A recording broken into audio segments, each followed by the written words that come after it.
Good afternoon, everyone. My name is Molina, and I am the Assistant Deputy Mayor for Public Safety. This discussion is part of a series of briefings we have been holding about public safety in New York City to let you hear information directly from the sources, the leaders working behind the scenes to keep our city safe. Protecting public safety is a team effort, but most important, you are part of that team too. We can't do our job without your help. So I thank you for tuning in, and I want you to take something you learned here today and share it with a loved one. Today, our focus is on the fire department. I'm joined by the FDNY Commissioner, Laura Kavanagh, and members of her team, Chief Fire Marshal Daniel Flynn, Director of Community Affairs Fabrizio Caro, and Chief of Fire Prevention Anthony Scavino. Over the past 2 years, in particular, there's a new battle we've been up against in keeping New Yorkers safe. And that's fires started by unsafe lithium-ion batteries, like the ones that power e-bikes and other electric e-mobility vehicles. I can't stress to you enough how dangerous this is. Think about this for a minute. Somebody could be charging up an e-bike inside of their apartment in the same building where you live, and it has a battery they brought online that is not safety certified or has been refurbished, and all of a sudden it catches fire. Within mere seconds, their entire apartment can become engulfed in flames. We're going to see a video shortly that shows just how fast these fires can spiral out of control. So even if you do not personally have one of these devices, this is something that has the potential to affect every single one of us. That's why we need to keep getting the word out there and keep raising awareness. So please help us spread the word on this, especially if you know anyone who has some kind of electronic transportation device. Make sure they know what to look for to make sure they are using a safe battery, how to minimize the chances of starting a fire, and what to do if, God forbid, a fire does break out. With that, I'll turn it over to Commissioner Kavanagh to talk a little bit more about these lithium-ion battery fires and what the fire department is doing to prevent them, and give us an update on some other things the FDNY has been focused on lately. Commissioner Kavanagh? Thank you so much, and thank you for helping us bring attention to this. As I'm speaking, you'll see a video playing behind me that shows some of these fires, and I think it's really, really important to the fire department to continue to enforce how unusual these fires are. So when we call it a fire, it's really more of an explosion. Our fire marshals have actually noted that in most of the cases of arson, we do not see as much damage as we see when a lithium-ion battery fails. And so we want to continue to reinforce to the public how extraordinarily dangerous these can be. If one fails in your home, you have little to no opportunity to get out of your home. And so that's why it's so, so critical, not only to keep going on some of the initiatives I'm going to mention here, but just for the public to educate themselves and their neighbors and their family members about either not having one of these in their home, having them in the right location, and making sure that it's a safe device. So you have heard me talking about this for more than 2 years, and we will keep talking about it until it is no longer a danger to our firefighters and to members of the public. It is an incredibly critical and unusual issue for public safety, where an item that caused 0 deaths only a few years ago is now the leading cause of fires and fire deaths in New York City. Last year, it caused a total of 267 fires, 150 injuries, and 18 deaths of New Yorkers. This fire department and the administration have come at this from absolutely every angle. We have seen our fire marshals and our Bureau of Fire Prevention do enforcement in every single bike shop in New York City. We have seen our firefighters and our fire safety education unit do thousands of inspections and educational opportunities throughout the 5 boroughs. What we've continued to see, however, is that these fires occur in residential apartments. Overwhelmingly, we see deaths in residential apartments where batteries may already be banned, where the device is illegal, or even we are seeing makers go as far as putting fake UL stickers on devices. So we know that we have to keep going on this issue. There's 3 critical areas that we're going to continue to fight for: additional regulation and additional education and enforcement. First, at the federal level, we were in Washington, D.C. 2 weeks ago asking Congress to pass a ban on non-UL certified devices from entering the country. That is critical. We here in New York City have already banned these unsafe devices, and yet we continue to see them show up. We continue to see them in homes, and we continue to see them killing New Yorkers. And so we are calling on Congress to ban these from ever entering the ports in the first place so they cannot be sold or resold. We are also going to go to Albany in the next few weeks and support the governor's bills, many of which mimic bills we've already passed here in New York City, to make sure that these devices can't enter the state of New York. And finally, we'll be putting forward a new package of bills in the City Council that will build on the work we've already done with the City Council over the last year, will give us additional enforcement authority, and will give us additional fines in order to continue to crack down on those who use these illegally or tamper with them illegally, making New Yorkers unsafe. I want to reinforce that while this is happening here in New York City and we have been leading the charge, as New York City always does, this is a national problem.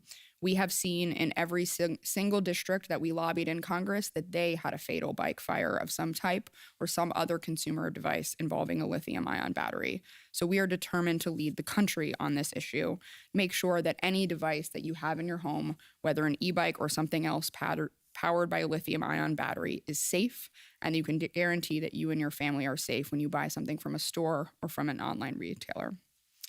This has repercussions for our future. We're looking towards a greener city. That's something that the fire service needs, as well as cancer rates continue to rise in first responders. And so we want to make sure that as the continued expansion of these batteries happens, they are being built safely and that New Yorkers can count on their safety.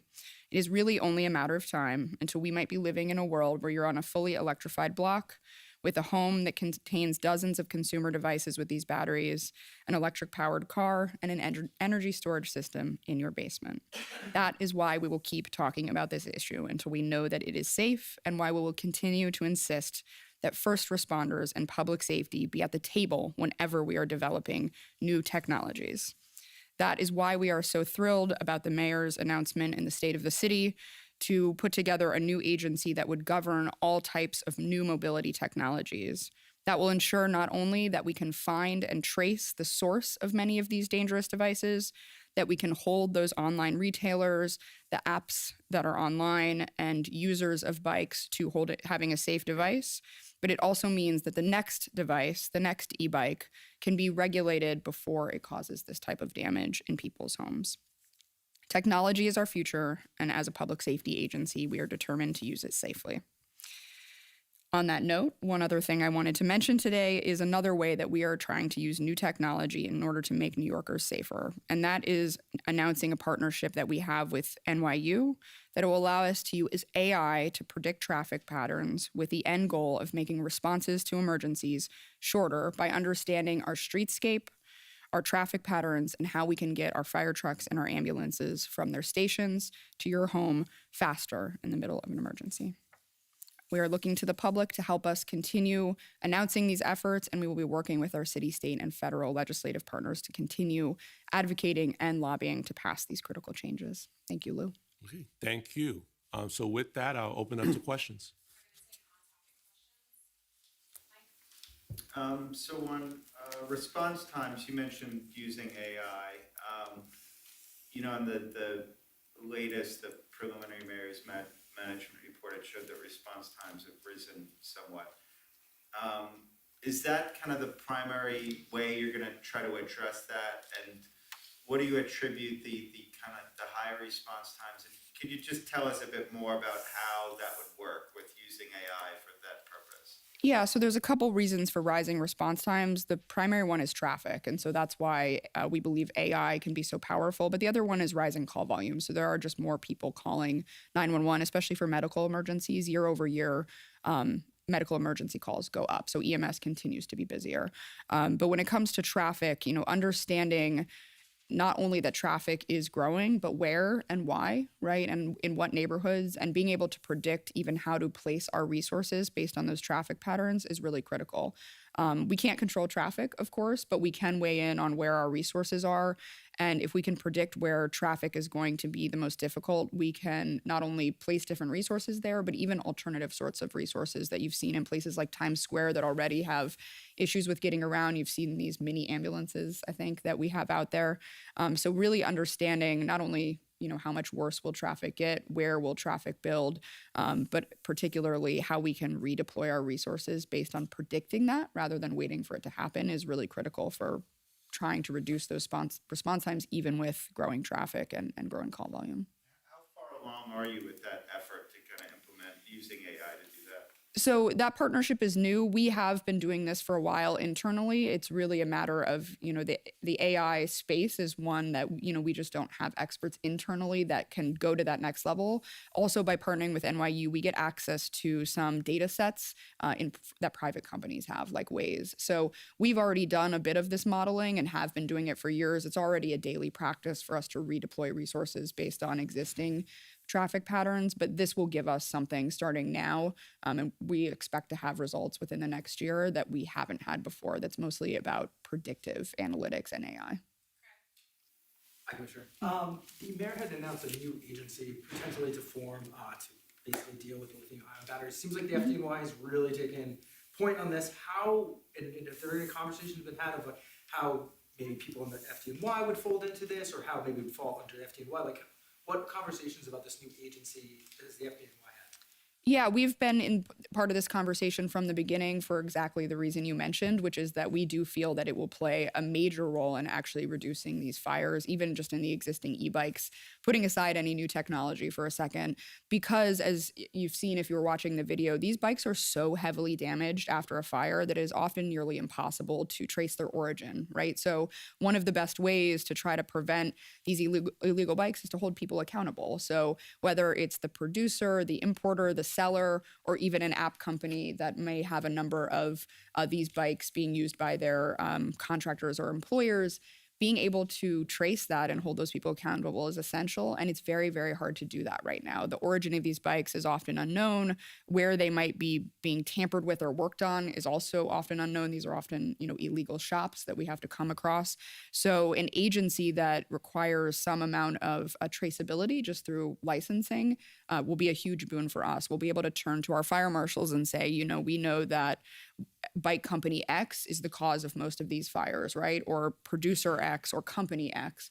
And that will allow us to do, I think, a tremendous amount of not only enforcement, but just education around who should and should not be producing these and be in this market. So for us, it's an incredible opportunity. I also, as I mentioned in my remarks, I do think that there are other items. It's e-bikes today, but I don't want people to think that it's just one thing we have to get rid of and then we'll be safe. It seems to us that as this technology rapidly evolves, and a lot of it is around this alternative form of transportation, the last mile, as they call it, that we want to make sure public safety can weigh in ahead of time. The e-bike manufacturers did not clearly let us weigh in ahead of time.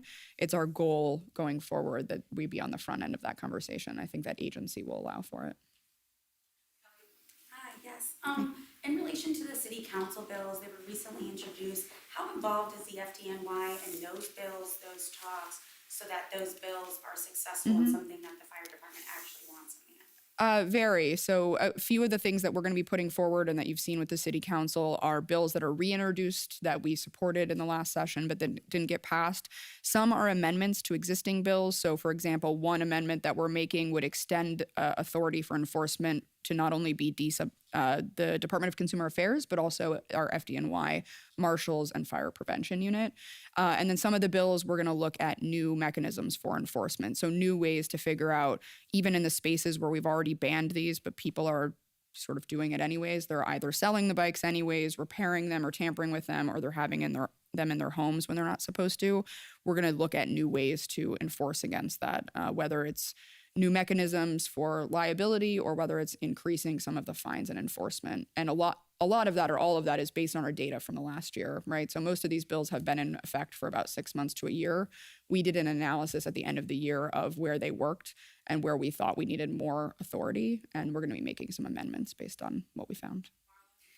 When your inspectors do these inspections, do they find, we saw quite a few, e-bike legal and illegal operations, but do they find the majority of these illegal lithium-ion batteries in residences or in businesses? So we can't inspect in residences. So if we're finding these, it's either in a business or in a common area, which we can expect of a residential building, but we can't inspect in a residence. So a number of buildings ban these, but that is on the landlord to enforce that ban. So any inspection that we're doing is in a bike shop or in some other sort of commercial space that someone may call us. So you've seen a lot of these are in the back of bodegas. So someone may call that in. I don't know, Chief Flynn, if you want to speak any further to that.